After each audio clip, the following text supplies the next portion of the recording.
I'm going to talk about one subject, a very painful subject, that once in a while we have to deal with.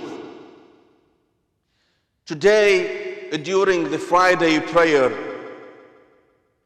in the eastern part of Saudi Arabia, al-Ahsa, while the believers were busy conducting Salat al-Jumu'ah, 3 terrorists came in and they broke in, they detonated themselves, and they killed several people. 5 people were killed, 10, 13 people were injured. And this is not the first time. This is almost the 3rd such attack within almost 1 year or less than 1 year in Saudi Arabia. That a Shia mosque is being attacked by Wahhabi terrorists, and so many people have been killed, so many civilians have been killed, many people have been injured, and yet we do not see that the Saudi government is doing anything to stop this. Therefore, my dear brothers and sisters, I do hold the Saudi government responsible for those atrocities, because they have not done enough to stop them. And someone may say, what can the Saudi government do? Those are terrorists. They strike anywhere. That's not true. How come they don't strike in Riyadh? How come they don't strike in Jeddah? Why only in the Shia-dominated areas? Why only in this area? How come they do not attack in other places? It is because the Saudi government has managed in other places to stop those terrorists by tightening the security. Only in this area, they don't care. Not only it is lack of tightening security and negligence on the part of the Saudi government, this has been a natural breeding of the Saudi Wahhabi school of thought. Read what they teach their kids in schools, in public schools. What do they teach them? Go and check the Saudi religious curriculum. Part of their teaching is to tell their kids, Saudi kids, that Shia Muslims are not Muslims. They are heretics. They are apostate, murtaddeen, kuffar, mushrikeen. They are polytheists. And then, when you ask the Saudi religious authorities, okay, what do I do with mushrikeen? The answer is very simple: go and kill them. So indeed, it is the natural breed of the Saudi Wahhabi teachings.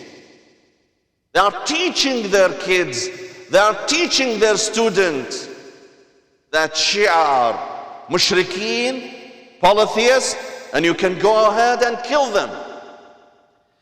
You know, my dear brothers and sisters, here you realize the hypocrisy of the West. The hypocrisy of the West. When Wahhabi terrorists attack innocent people in San Bernardino, they attribute their crimes to who? To Islam. These are Muslim extremists. Islamic jihad, Muslim jihadists, Islamic terrorism. They attribute this to Islam. They do not call things what they are. They don't call them Wahhabis. They do not attribute their crimes to their school of thought. Indeed, the West has been in long honeymoon with the Saudi government, and particularly with the Wahhabis. I remind you, my dear brothers and sisters, a few months ago, the foreign minister of Sweden, she's a respected lady, I forgot her name now. She criticized the Saudi government and particularly its record with human rights. It criticized the human rights violations in Saudi Arabia. What happened? Her own government reprimanded her. Her own media reprimanded her, telling her that you're jeopardizing our economy because we, Sweden, we have been selling weapons to Saudi Arabia. By you commenting on their human rights record and by you criticizing them, you are jeopardizing our economy. So basically what they are telling us is it is okay for the Saudis to get away with their human rights violations as long as the West is benefiting from them. As long as Saudi Arabia is a great financial customer, financing their economy. And this is the problem, my dear brothers and sisters. This is the problem that we Muslims need to speak up. We need to tell the world, and particularly the West, and particularly the Republicans and the Tea Party, stop blaming Islam for the atrocities taking place, whether in the United States or abroad.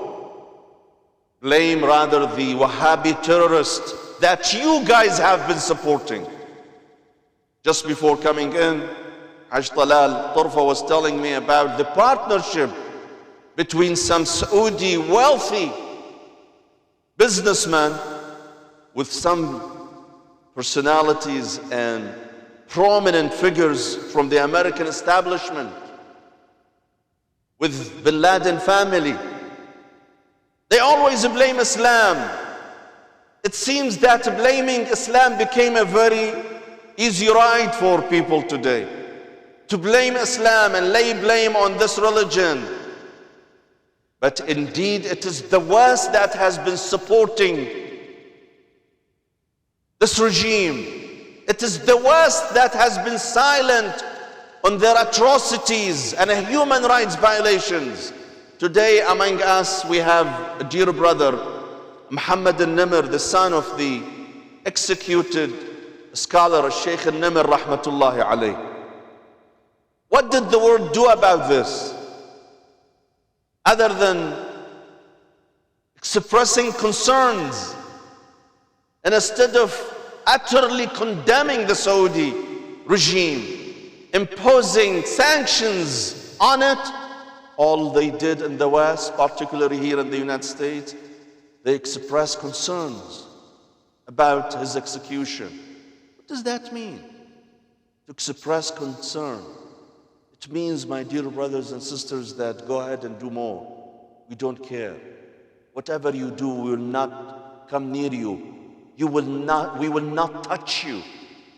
You have such impunity that you can do whatever you want in Saudi Arabia, and you can go and kill innocent people, and we will not come near you because you are our ally. You are our friend. We are on honeymoon with you because you have been financing our weaponry and our economy. We don't care. Is this the lesson that the US and the West is teaching the world about the human rights and democracy? They talk about democracy a lot. But then when it comes to practice, all they do, they support a bunch of thugs, bunch of murderers, bunch of corrupt regimes. Why? For expediency. Because what Saudis are doing, pumping 12 million barrels of oil every day, causing a flood in the oil market. Look at the oil now. Sometime we had to buy oil for over $4 per gallon. Now it is what? 30, 33. Look what a mockery this is. This is all caused by the Saudi regime that receives order to increase the production of oil and hurt the economy of all those developing countries in the Middle East. So we, Americans, can get cheap oil. We can get cheap oil here in this region.